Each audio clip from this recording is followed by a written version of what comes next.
Why is it that at 3 a.m., the smallest worry suddenly feels like the end of the world? You're not crazy, and you're definitely not alone.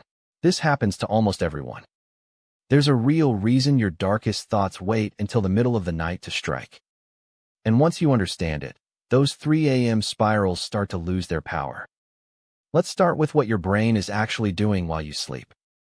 Throughout the night, you cycle between light sleep, deep sleep, and dreaming. Around 3 to 4 a.m., your body hits one of its lowest points of the night. Your core temperature drops, and your sleep becomes lighter and easier to break. That's why a tiny noise or thought can suddenly pull you wide awake. But waking up isn't the real problem. It's the state your brain wakes into. Right before dawn, your body releases a surge of cortisol, the stress hormone. This is meant to prepare you for the day, giving you energy to wake up. But if you wake early, that cortisol spike hits while you're still vulnerable. The result? A racing heart and a mind primed to find threats everywhere. Meanwhile, your prefrontal cortex, the calm, logical part of your brain, is still half asleep. That's the part that normally says, "This can wait until morning." Without it, your emotional brain, the amygdala, takes the wheel.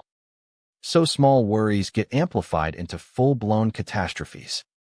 That awkward thing you said years ago, suddenly it feels unforgivable. A minor bill becomes financial ruin. A small mistake becomes a disaster.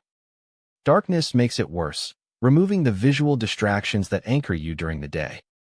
And the silence means there's nothing to compete with your own loud thoughts.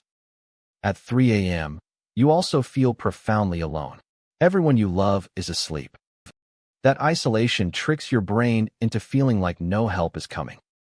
Here's the most important thing to remember. Your 3 a.m. thoughts are not the truth. They're chemistry.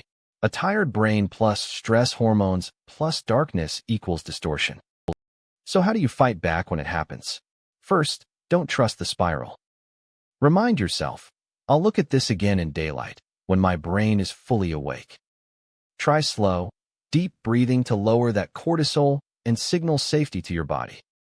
If you can't sleep, get up briefly and do something dull in dim light. Avoid your phone.